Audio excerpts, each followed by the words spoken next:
Материальное наследие – главный козырь Салаватского района в заявке стать геопарком ЮНЕСКО, считают специалисты.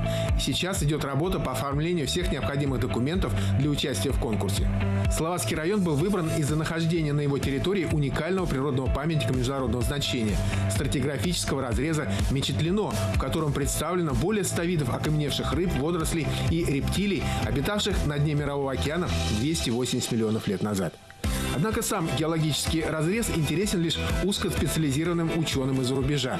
А вот местный национальный колорит может вызвать действительно большой поток иностранных туристов. Например, в селе Насибаш. В 15 километрах от райцентра Салаватского района сохранился дом, построенный из бревен лиственницы в 1759 году. Когда-то через Насибаш проходил Сибирский тракт. Его охраняли солдаты. Для них и были построены дома из вековых лиственниц. Говорят, в деревне было 7 таких домов для служивых, но сохранился только один. Жила бабушка моего мужа. Мы переехали сюда в 1983 году. Это первый дом. Вот остался только вот один дом такой.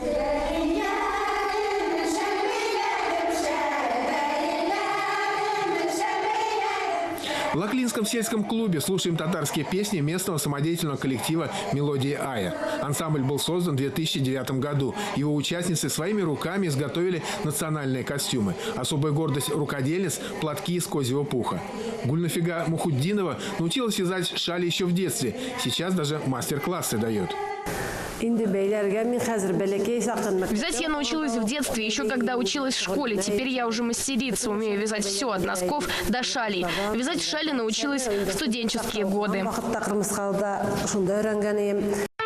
В Лаклах из козьего пуха вяжут платки, а в другой деревне Салаватского района, Урманчино, из козьего молока готовят башкирские национальные блюда – настоящие деликатесы.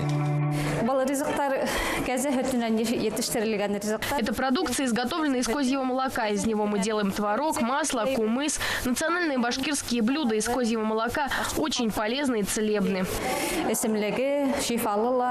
Житель села Урманчино Суфуан Саидгалин поистине и швец, и жнец, и на дуде игрец. Глава сельского поселения является имам-хатибом местной мечети, а заодно создателем и руководителем самодеятельного творческого коллектива «Етиген».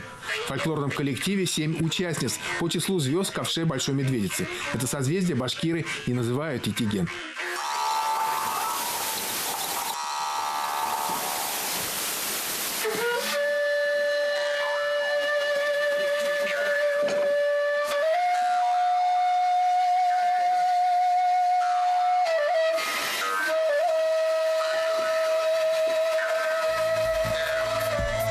Деревянные кубызы для ансамбля Суфуан сделал своими руками. Сложного в изготовлении этого музыкального инструмента ничего нет, но есть свои тонкости.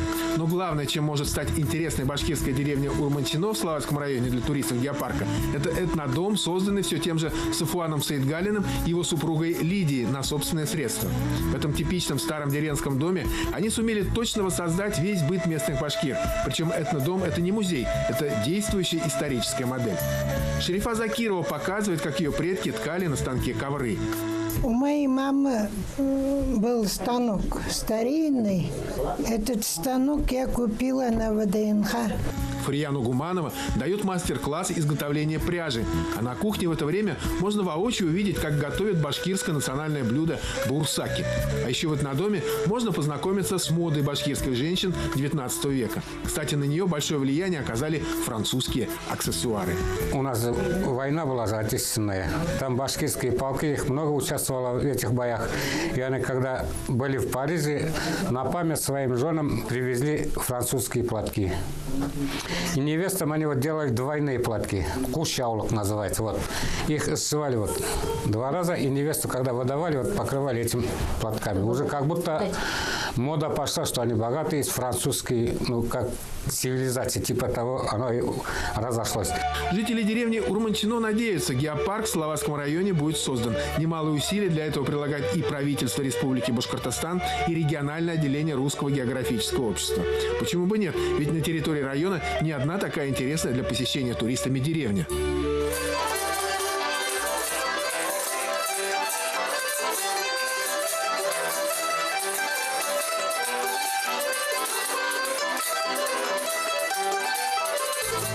Ансамбль «Мирас» из села Лагерево – победитель многих конкурсов. Мало того, его участницы еще и искусные рукодельницы. Сами вяжут платки, ковры, вышивают и даже делают башкирские традиционные нагрудники. А в селе Турналы популярно лозоплетение. Под руководством Венеры Садыковой местные школьники плетут лапти, обереги, различные сувениры.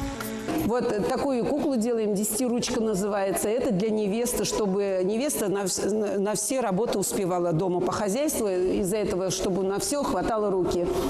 Потом делаем вот такую оберег. Это в хозяйстве, где скотина в скотный двор ставится, чтобы у коровы молоко было. Односельчанка Венеры Садыковой Людмила Осадчая увлекается изготовлением сувениров. Делает куклы, шьет мягкие игрушки. Словом, рукодельниц в селе хватает. Любой гость не останется без сувенира. В деревне Ахунова встречаемся с мастерицами по шитью национальных костюмов. Филюза Хуснуддинова специализируется на изготовлении башкирских костюмов Северо-Востока. Біздің төньяк көншығыш башқұрттарының киімдері башқа башқұрттардың киімдерінен айырылған. Костюмы башкир Севера и Северо-Востока, на которых я специализируюсь, отличаются от костюмов других башкир.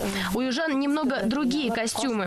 Есть свои особенности у северян. Селтер төштерінде. Біздің төштеребізде буинца. Каждый, кто проезжает через село Мечетлино, обращает внимание на местную мечеть. Это красивое культовое сооружение построил имам Хатиб Габит Гималов на собственные средства. Мечеть носит имя имама Акмалиддина Хисамиддинова, муэдзина соборной мечети, расстрелянного в 1937 году. Габит Гималов по профессии врач, занимается целительством, избавляет от вредных привычек своих земляков, делает кубызы, еще очень любит рисовать. Рисованием я занимаюсь с детства. Со школьной скамьи. Я в школе тут художником стенгазеты был. Вот, и постоянно и на службу поехал, и на службе тоже рисованием занимался. Вот этими кубызами я занимаюсь уже давно. Вот. Раз. В нескольких километрах от Мечетлино есть село Бешевлярово. Оно известно на всю округу тем, что в нем живет пасечник Ришат Нусратуллин. К нему за медом приезжают с разных уголков Салаватского района. Ришат, кроме разведения пчел, занимается и производством экстракта восковой моли, обладающего многими целебными свойствами.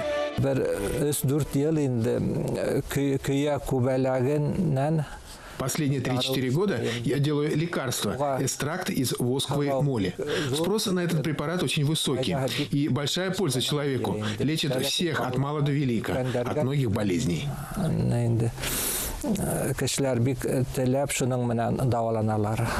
Если в Бешевлярово салаватовцы едут за медом, в село Чулпан они приезжают за изумительными коврами, сотканными местной умелицей Марьям Нурмухаметовой. Моя первая работа – это ковер. Когда я преподавала в школе, мы открыли кружок и учили детей ковроткачеству. Салаватский район – район мастеров. Умельцы ткут ковры, занимаются гончарным промыслом, изготовлением сувениров, вязут шали, плетут лапти. Туристам здесь есть на что посмотреть, что увезти с собой на память с родины башкирского национального героя Салавата Юлаева.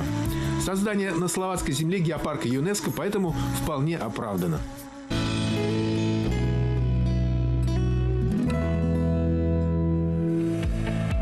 С 19 по 14 октября 2017 года в Башкирии работала научно-исследовательская экспедиция дайверов спелеоподводников по изучению затопленной пещеры источника Сакаска, которая находится на территории Юмагудинского водохранилища. Работы проводились под эгидой Русского географического общества в рамках Года экологии и особо охраняемых территорий. Экспедиционеры провели обследование известной части пещеры и ее картографирование, а также совершили новое прохождение источника на 250 метров. Исследовательские работы проходили на глубине 40-60 метров. Задача экспедиции – исследование пещерной системы и доказательство того, что Сакаска является одной из самых протяженных подводных пещерных систем России. Планируется, что исследование Сакаски будет проводиться не один год.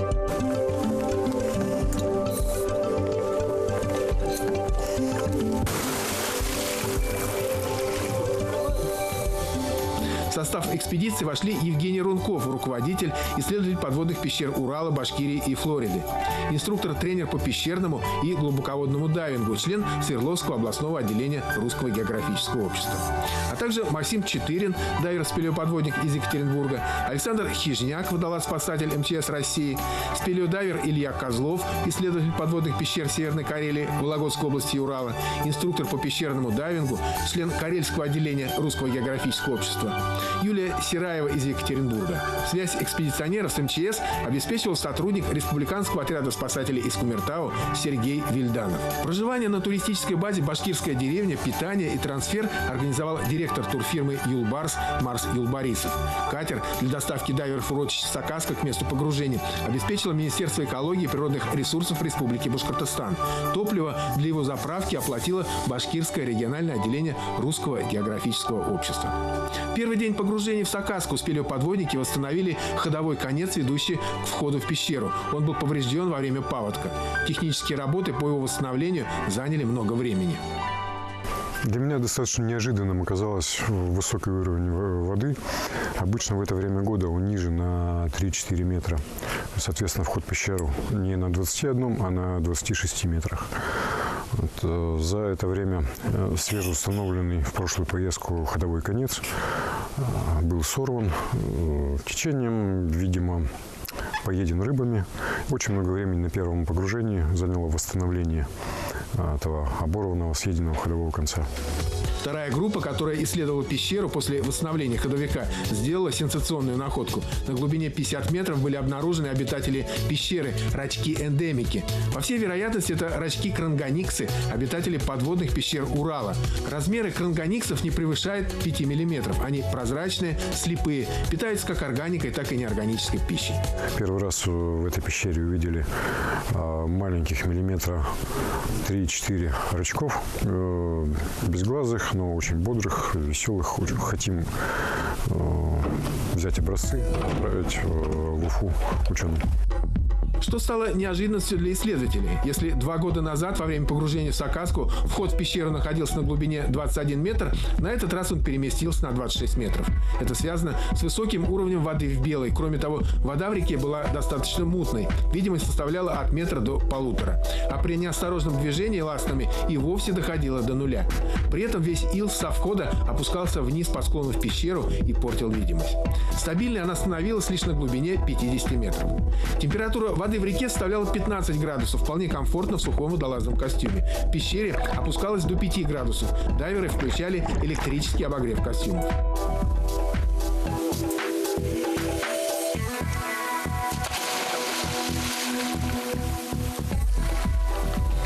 Что касается бытовых условий, они были идеальными, благодаря заботе хозяина башкирской деревни Марса Юлбарисова. Плотный завтрак на базе, горячий сытный обед на Сакаске после погружений, вкусный ужин. Вечерняя баня и сауна, комфортные номера. Кстати, здешние края – идеальное место для развития многих видов туризма, в том числе и дайверского. Хозяин турбазы «Башкирская деревня» Марс Юлбарисов уже строит здание под будущий дайв-центр с учебным классом, сушилкой для костюмов, компрессорной сауной. Марс Юлбарисов верит, что Сакаска станет меккой для технических дайверов и подводных исследователей со всего мира. Ямагонское водохранилище, оно одно из уникальнейших еще тем, что оно не тронутое. Нет здесь строений никаких. Ты идешь 70 километров по природе. Это горы, скалы, это такие места, как там Чертов палец, Скала вождей, Сакаска.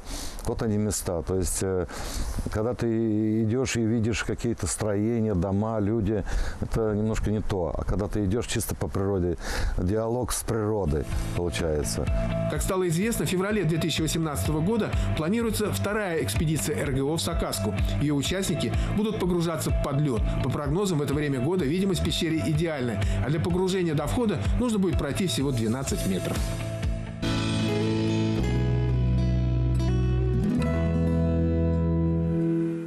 Под пластик французский, откуда-то все время. А вот это от провода. Теперь с точностью до метра можно утверждать, французский самолет разбился здесь, на этом месте. Председатель военно-патриотической комиссии башкирского отделения Русского географического общества, ветеран гражданской авиации Ревгат Денисламов не скрывает своей радости. Долгая переписка с архивами, поиски очевидцев, взаимодействие с поисковиками наконец дали свой результат. Во время раскопок были найдены обломки аккумуляторной батареи, шильдик от какого-то прибора с надписями на французском, детали авиадвигателя, куски пластика и алюминия. Это фрагменты аккумулятора самолета. Это должен быть электромагнитный клапан двигателя. Этот индикатор прибора должен быть. Сегодня очевидно, что французские летчики, совершавшие рекордный перелет из Парижа в Токио, после поломки двигателя стали уводить падающий самолет от деревни в сторону. Он рухнул буквально в километре от окраины. Место аварии представляло жуткую картину. По словам очевидцев, повсюду валялись части самолета, мотор ушел в землю на глубину 1,5 метров, крылья сместились в зад корпуса. Кстати, именно на глубине 1,5 метров уфимские поисковики и нашли детали авиадвигателя и обломки аккумулятора. Это фрагменты обшивки, но они лежали сверху, дюраль. Ниже фрагменты аккумулятора, то есть разбитый корпус аккумулятора и пластины, свинцовые пластины тоже фрагментарные. Затем фрагменты мыльницы, патрубки, провода, как в основном провода все тонкие, медные. И вот сейчас вот видно там на раскопе окислы, то есть это очень похоже на фрагменты двигателя, то есть двигатель, скорее всего, раскололся или от него отлетели фрагменты, и вот почва очень кислая, сохранность алюминия об этом говорит, и они просто сгнили. Вот лопаты, они как бы крошатся. На местах падения самолета, вот по Великой Отечественной, мы такие вот окислы находим сплошь и рядом, то есть это вот именно остатки алюминия, литого толстого алюминия. Все найденные находки были собраны. Часть их будет передана в Краеведческий музей Краснокамского района, часть представителям посольства Франции в России. В ближайшем будущем на месте гибели французских летчиков планируется установить памятный знак. Мы находимся на месте крушения французского самолета. И нам тоже было очень интересно узнать этот исторический факт. И хочется отметить, что администрация нашего Краснокамского района полностью поддерживает идею, вот так как это трагический случай и память о погибших французских летчиках, она достойна большого внимания со стороны и района, и республики в целом. И уверена, что вот эта идея увековечения памяти найдет отклик в сердцах наших жителей Краснокамского района, Республики Башкортостан. И вот сегодня проводятся поисковые работы, вот результаты уже имеются. И, конечно, мы надеемся, что здесь, на месте крушения французского самолета, будет установлен памятный знак. И тем самым мы увековечим память об этом историческом событии.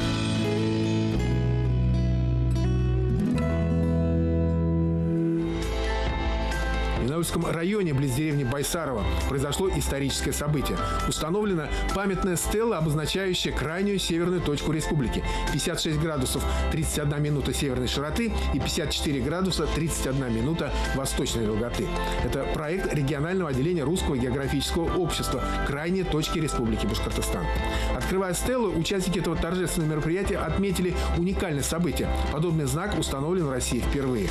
Местные власти считают, что оно даст толчок развитию района, поможет привлечь туристов, познакомить граждан республики, особенно молодежь, с местными красотами и достопримечательностями.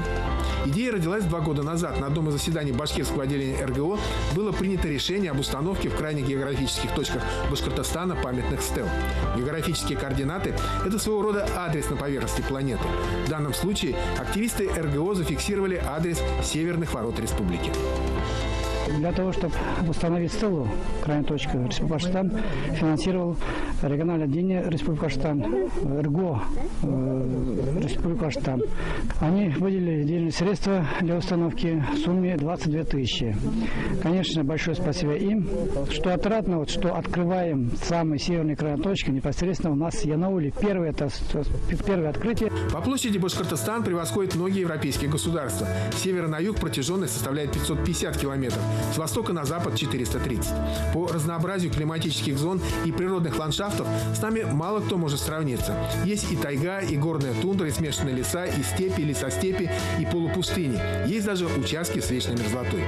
Уже на следующий год планируется разработать, утвердить и обустроить совместно с администрациями районов туристический маршрут, охватывающий все 4 крайние географические точки. План уже мы сверстали на 2018 год разработать и утвердить соответствующим образом маршрут. Башкирская кругосветка будет называться, который будет охватывать все крайние точки. Тем, кто пройдет этот маршрут или проедет его, будут вручаться именные сертификаты и значки «Башкирская кругосветка».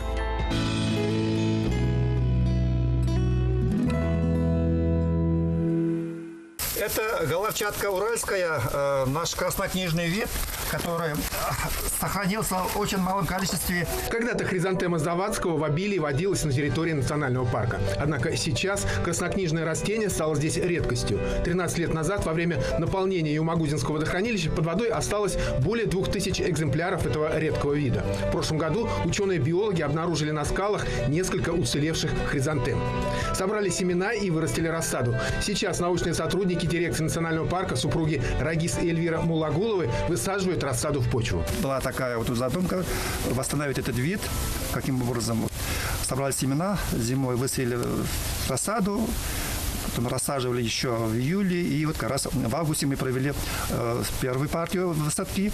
Сейчас мы выполняем вторую партию уже. Высаживаем на природные места обитания. Надеемся, что таким образом мы каким-то образом поможем виду сохраниться. После посадки растений в специально выбранных подходящих уголках парка ученые фиксируют место и время посадки, ведут фенологию, меряют все параметры. Работникам парка важно не просто сохранить редкие виды, но и создать методику их выращивания, изучить схожесть и выживаемость. Кроме хризантемы Завадского, работники парка высаживают уральскую головчатку, лук косой и другие исчезающие виды. В будущем планируется создать специальный питомник для их выращивания.